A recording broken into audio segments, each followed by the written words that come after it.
Ingresse em 2018 no UniRN, o único centro universitário do RN a conquistar o IGC4 pela sexta vez. Estude em uma instituição idealizada e administrada por educadores com 83% de empregabilidade e altos índices de aprovação na OAB. Ingresse com a nota do Enem ou agende sua prova no unirn.edu.br. No UniRN, qualidade não é novidade, é o nosso padrão.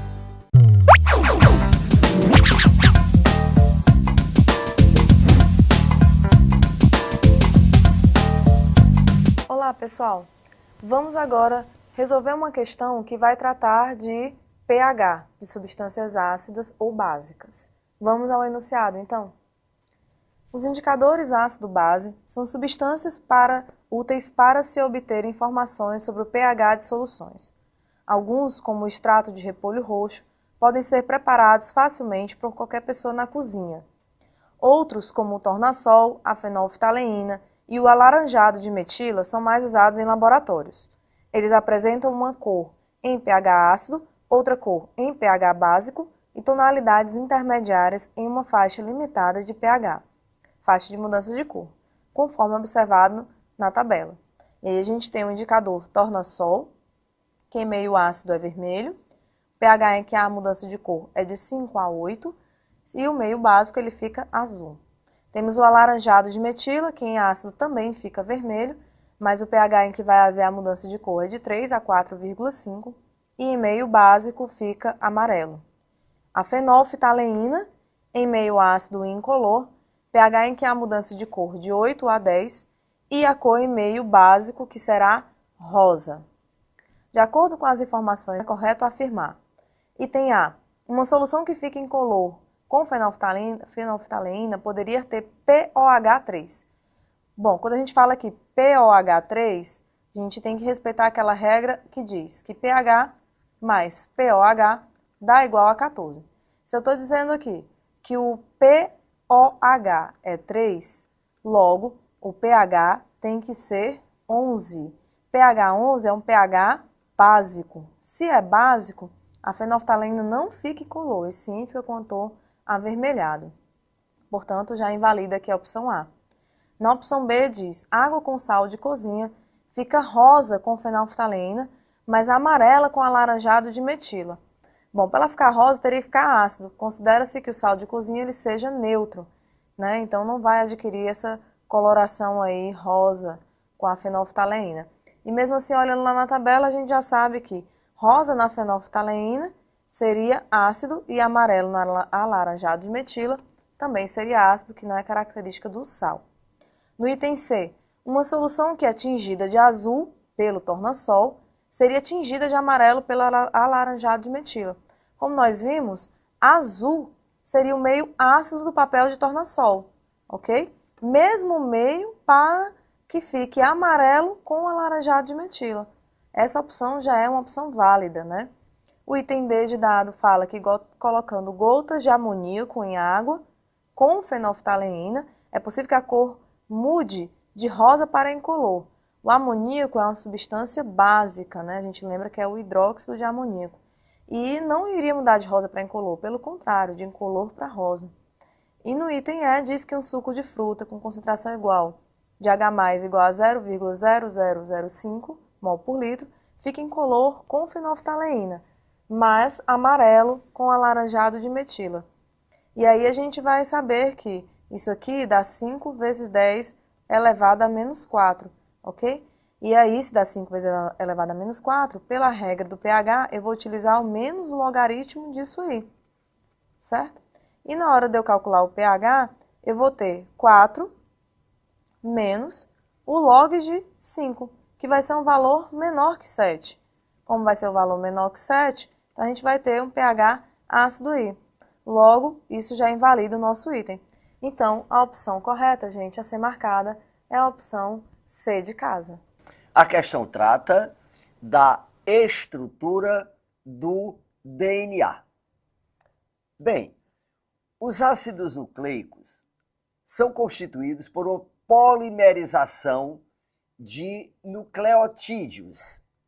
O nucleotídeo é composto por resíduos de um grupo fosfato, mais uma pentose, ou seja, um carboidrato, que pode ser uma ribose ou uma desoxirribose, e bases nitrogenadas, púricas, como adenina e guanina, representadas ou designadas por A e G, e pirimídicas, como citosina, timina e uracila, também designadas por letras, no caso C, T, U, respectivamente.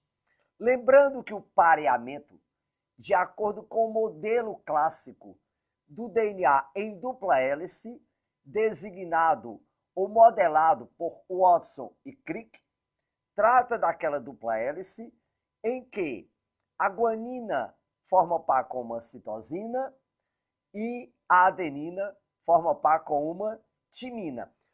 Por hidrólise, a retirada de um grupo fosfato vai resultar na formação de um nucleosídeo. Mas é interessante também que você perceba que, diante da dinâmica ou do dinamismo, principalmente da célula eucariótica, nós poderemos encontrar também, a nível de células e de citossol, nucleotídeos livres, os quais poderão desempenhar a função de coenzimas. Mas ácidos nucleicos são fundamentais.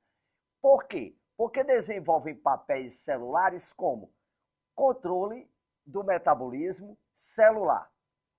Ácidos nucleicos também atuam na diferenciação celular. Ácidos nucleicos também atuam na síntese de macromoléculas ou de polímeros. E ácidos nucleicos também atuam na transmissão da informação genética de uma geração a outra. Informação genética essa que é representada pelos genes, os quais são transmitidos por linhagens germinativas, como no caso representadas pelos gametas haploides. E a partir daí, com o restabelecimento da diploidia do zigoto, mitotecamente, esses genes vão passando de célula para célula. Muito bem, a nossa questão, ela trata da estrutura de um DNA. E o texto indica: a molécula de DNA é responsável por armazenar a informação genética que controla a expressão das características próprias de cada forma de vida. Essa informação genética é armazenada no DNA, na sequência das bases nitrogenadas de seus nucleotídeos, os quais contêm uma desoxirribose, um grupo fosfato e uma base nitrogenada. A base nitrogenada pode ser adenina, citosina, guanina, timina, e sua sequência no DNA age de maneira comparável ao nosso alfabeto, para registrar a receita da produção de cada proteína da célula. É interessante que você perceba e lembre do dogma da biologia molecular. Ou seja, quando a partir do DNA ele pode sofrer replicação, mas um segmento ativo de DNA pode ser transcrito ou copiado por um RNA mensageiro. E a partir daí, a nível citoplasmático e mais precisamente de um artefato celular como os ribossomos, ocorrer a síntese proteica a nível citoplasmático. Perceba que a proteína, seja de função catalítica, estrutural, de reserva, de defesa, reguladora, ela tem como base o DNA. Por isso que o ácido nucleico acaba sendo um repositório de tudo que a célula depende, porque tudo na célula depende basicamente do seu material genético. Mas no nosso DNA da questão, nós temos aqui descrito uma numeração. No caso, eu diria, o número 1 é uma base nitrogenada, o 2 também, o 3 também é uma base nitrogenada e o 4 também. Ou seja, nesse modelo de dupla hélice ou de uma escada em colonial, as bases constituem os degraus dessa escada. Assim como o número 5 é um esqueleto do DNA. Então, este número 5 é representado por um grupamento fosfato, uma desoxirribose, um fosfato, uma desoxirribose que se alternam. Então, na nossa questão, ela coloca nessa estrutura, pode-se afirmar que 1 representa uma molécula de desoxirribose. Não, 1 é uma base nitrogenada. B, 2 representa uma adenina, se 1 representar uma guanina. Se 2 representa uma adenina, 1 deveria representar uma timina e não uma guanina. 3 representa um grupo fosfato? Não, 3 é uma base nitrogenada, porque grupo fosfato está em 5, juntamente com o açúcar, que é a desoxirribose. E a letra D indica 4 representa uma citosina, se 3 representar uma timina. Se 4, que é uma base, representa uma citosina, 3 deve representar uma guanina. Então, o esqueleto que corresponde ao corrimão da escada colonial é representado por fosfato e desoxirriboses unidos. Portanto, o item correto para a questão é justamente a letra E. Perceba que este é o DNA clássico de 1953 do Watson e Crick. E, portanto, a questão, a letra E. A questão trata de mecanismo de transporte de membrana. Bem, a membrana plasmática, ou citoplasmática, ou plasmalema, ou membrana celular, está presente tanto em células procarióticas como em células eucarióticas. O que vai nos interessar é o transporte de membrana em célula do tipo eucarionte. É interessante que se perceba que a membrana plasmática ela atua como uma barreira seletiva, separando o meio intracelular do meio extracelular. Então, ela atua como uma permeabilidade seletiva, selecionando o que deve ser útil para a célula, assim como o que deve ser eliminado.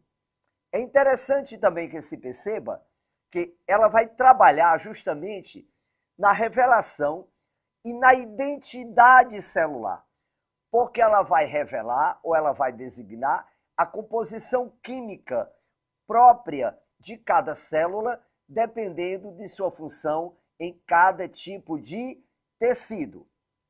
Lembre também que o seu formato, de acordo com o modelo do Singer e do Nicholson, trata daquela dupla camada de fosfolipídios com proteínas intrínsecas ou incrustada na dupla camada de lipídios, revelando um dinamismo, ou seja, como uma comparação comum de um bloco de gelo que se desloca em um iceberg. Mas existem também proteínas extrínsecas, constituindo, por exemplo, um glicocálice. Daí, a melhor maneira de identificá-la é como uma estrutura lipoglicoproteica.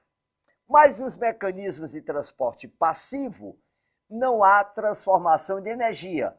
Eu levo em conta, neste tipo de transporte, uma diferença de concentração. É muito comum se perceber que o meio mais concentrado em soluto, ele é hipertônico em relação ao outro meio, dito hipotônico. Na difusão simples, o soluto se desloca do meio mais concentrado para o meio menos concentrado. Já o solvente, no caso a água, ela passa do hipotônico para o hipertônico em um processo denominado osmose. Este gradiente de concentração, ou seja, essa diferença de concentração, ela vai cessar quando este meio adquirir a sua isotonia. Bom, o que é que a questão revela sobre mecanismo de transporte? A questão indica: goiabas mantidas à temperatura ambiente deterioram-se em consequência da proliferação de micro-organismos.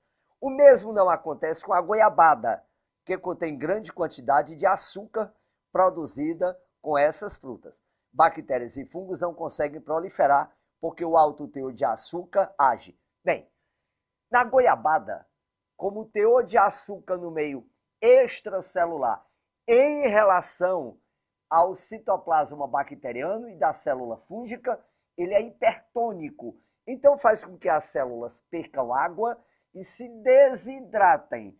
Ora, neste caso, ao deteriorar essas bactérias ou ao degradá-las, eu vou conservar mais aquele meio de cultura, no caso, a goiabada. Então, a preservação maior se dá justamente devido ao açúcar, devido à desidratação da célula bacteriana e fúngica. Então, pelo que foi descrito, o item correto é o que está destacado na letra A. É interessante também que você perceba que, tal qual a goiabada, eu terei o mesmo aspecto também com uma bananada. Assim como também eu usaria este mesmo processo com o salgamento, ou seja, o meio de desidratar micro-organismos decompositores, conservando a matéria que é de interesse humana. Mas para a nossa questão, o item correto é a letra A. A questão trata de medida profilática para gripe. O agente etiológico da gripe é um influenza vírus. Lembro que, de acordo com a Comissão Internacional Consensual, o termo vírus no final de influenza vírus se refere a um gênero, mas o termo viridae se refere à família, daí influenza viridae. Digo que vírus pertencem a uma mesma espécie quando apresentam um patrimônio genético semelhante, mas o influenza vírus é um ortomixovírus, é um vírus de RNA negativo, o qual é pleomórfico, segmentado. Este vírus pode apresentar o equivalente de 7 a 8 segmentos de material genético. Ora, se eu tenho um vírus com material genético segmentado, isso sugere mutações distintas. Por isso que, de 10 a 40 anos, novas epidemias normalmente afligem o ser humano. E normalmente essa epidemia é midiática, porque o homem não produziu ainda anticorpos para as novas cepas virais. Ele é um vírus, portanto, altamente mutagênico. No entanto, para a gripe, existe a vacina, embora não definitiva. Aproveitando que estamos sempre sujeitos a epidemias anuais, como também a pandemias. Estamos sujeitos a tudo isso, já que se trata de um vírus de uma transmissão fácil, já que é por via respiratória. Entretanto, a vacina é feita com vírus inativado à base de formaldeído. O que é que a questão indica? O texto diz, tendo em vista a falta de vacinas contra a gripe em postos de saúde de São Paulo e a proximidade do fim da campanha de imunização na capital, a Secretaria Estadual da Saúde informou que crianças de até 5 anos que tomaram a primeira dose terão garantia de receber a segunda dose. A pasta afirma que vai adquirir mais vacinas para esse público com recurso próprio. São necessárias 2 doses apenas em crianças acima de 6 meses que estiverem sendo imunizadas contra a gripe pela primeira vez. Para os especialistas, não tomar o reforço vacinal significa estar parcialmente protegido, entre 20% e 25%, mantendo o risco de contrair uma infecção grave. Bem, o texto mostra a importância da segunda dose da vacina, pois ela contribui para o fenômeno da memória imunológica. Lembrando que, na vacina, o paciente recebe um antígeno inativado. O organismo reage produzindo anticorpos específicos. Daí a vacinação ser uma forma de imunização ativa. Lembre daquele gráfico que à medida que a produção de anticorpos aumenta, depois com o tempo ela diminui, com a segunda vacina, devido às células de memória, a quantidade de anticorpos aumenta substancialmente.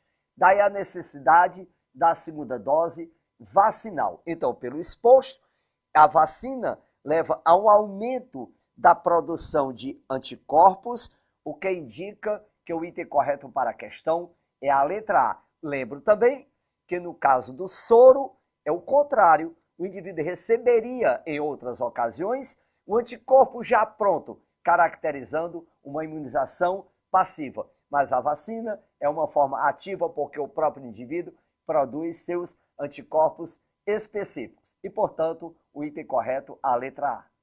Quando você está com frio, o que você faz para se aquecer? Quando você quer esquentar uma água, o que você faz? E o ar-condicionado que deixa o ar bem geladinho para ti? Por que ele esfria? Tudo isso vai falar a respeito de trocas de calor. E a nossa questão também. Vamos dar uma olhada aqui no enunciado dela. Ó. Quando aquecemos água em um fogão, vemos uma transmissão de energia da chama para o fundo da panela, que, por sua vez, aquece a água que está em contato com ele. E, por fim, essa energia se transmite para o restante da água. O calor se transmitiu predominantemente por condução. Existem 3 formas de transmissão de calor. Condução, quando existe um contato entre as moléculas que estão trocando energia. Convecção, quando existe transporte de matéria. Por exemplo, o que acontece na geladeira, o que acontece no ar-condicionado, tá bom? O ar mais frio, ele é mais denso, desce, e o ar mais leve, o ar quente é mais leve, é menos denso e sobe. Tá? E por irradiação, por exemplo, quando você sai no sol e o sol está bem quentinho, queimando ali a sua pele, dando aquele velho câncer de pele, porque é irradiação, tá bom? A questão quer saber onde aconteceu troca de energia por condução. Vamos dar uma olhada nesses itens. Item A. Na chama ao aquecer a água. A água está em contato com a chama? Não, né? Se fosse, ia apagar, não dava certo. Então, o item A está descartado, tá bom? Item B. No movimento em ciclo da água. Assim como o ar, a água também mais quente é menos densa, sobe. A água mais fria é mais densa, desce. Aí fica um ciclo. Mas ali é convecção e não condução, certo? Item C. No contato da panela com a água. Olha aí as coisas melhorando. A chama esquenta o fundo da panela. A água que está dentro da panela, por sua vez, recebe essa energia do metal da panela diretamente para a água, por condução. Existe um contato entre eles e desse contato a água é esquentada, certo? Então esse é provavelmente o nosso item correto. Vamos ver os outros. Item D. Na transmissão infravermelha da chama. Infravermelho, radiação, irradiação, certo? Também não se trata de uma condução. E o item E. No movimento de partículas nas partes metálicas da panela. Metal não se aquece por movimento de partículas, tá certo? Não é o caso também. Metal se aquece por condução. Então, a condução, na nossa questão, acontece no contato da panela com a água. É nesse momento que acontece a condução aqui na nossa questão, tá certo? Ar-condicionado é uma coisa de Deus, né não? Calorão lá fora e você morrendo de calor, você entra assim numa sala que tem um ar-condicionado geladinho para melhorar a tua vida e muito. Você chega e fica mais feliz. Mas como é que um ar-condicionado esfria a sala? Vamos dar uma olhada? A nossa questão vai falar sobre isso, tá certo? Questão 13. Olha só. As altas temperaturas atingidas em algumas regiões tornam comum a instalação de aparelhos de ar-condicionado, principalmente em locais públicos fechados. O ar lançado pelo aparelho de ar-condicionado troca calor com o ambiente interno, principalmente por trocas de calor, trocas de energia. Como é que essas coisas acontecem? Podem acontecer de 3 formas. Primeira forma, condução, quando existe um contato entre o corpo mais quente e o corpo mais frio. Aí há uma troca de energia. Segunda forma, convecção, quando ocorre um movimento da matéria. Convecção acontece nos fluidos, no ar, na água, tá certo? E por último, irradiação. Você coloca o seu rostinho no sol e você sente ele esquentar. Isso acontece mesmo o sol estando a milhões de quilômetros de nós. O calor do sol, a energia do sol chega até nós por meio de irradiação. Tá certo? Professor, vamos responder a questão? Vamos sim. Acompanhe a leitura dos itens. Olha aqui o item A. Convecção. Convecção. E esse processo ocorre no meios materiais e no vácuo. Começou bonitinho o item, tá certo? Começou. É convecção, sim, é um fluido, né? O ar é um fluido. Acontece nos mesmos materiais, mas não acontece convecção no vácuo, meu povo. O vácuo é a ausência de matéria. Como é que a matéria vai se movimentar se não tem matéria? Então descarta o item A, tá bom? Item B. Condução. E esse processo não ocorre em meios materiais e no vácuo. Condução, quando tem contato, tá certo? Não está tendo contato aí, o ar-condicionado, ele não está encostando no ambiente inteiro, tá bom? Então não é. Item C, irradiação. E esse processo não ocorre nos mesmos materiais e no vácuo. Irradiação acontece no vácuo, sim. Lá do Sol para cá tem muito vácuo e você consegue sentir o calor, certo? Então acontece sim no vácuo, não é irradiação. Olha o item D. Convecção. E esse processo necessita de um meio material para se realizar. Que beleza, que bonito. Item D traz a nossa resposta, tá certo? É por meio de convecção que o ar ele é esfriado. Mas lembre-se, não é só jogar o ar frio que o ar-condicionado faz. Tem lá no ar-condicionado uma parte chamada exaustor, que ele retira o ar quente. Então o ar-condicionado ele joga o ar frio, esse ar frio, por ser mais denso, desce, o ar quente sobe por ser menos denso e o exaustor retira esse ar quente da sala. Por isso a sala fica toda geladinha, ok? Aí o item E, só para desencargo de consciência, tem aqui, ó, condução. E esse processo depende da umidade do ar. Não, né? O ar-condicionado ele esfria por convecção. Tá certo, pessoal? Essa foi a nossa questão. Marca aí no teu gabarito item D. Obrigado e até a próxima.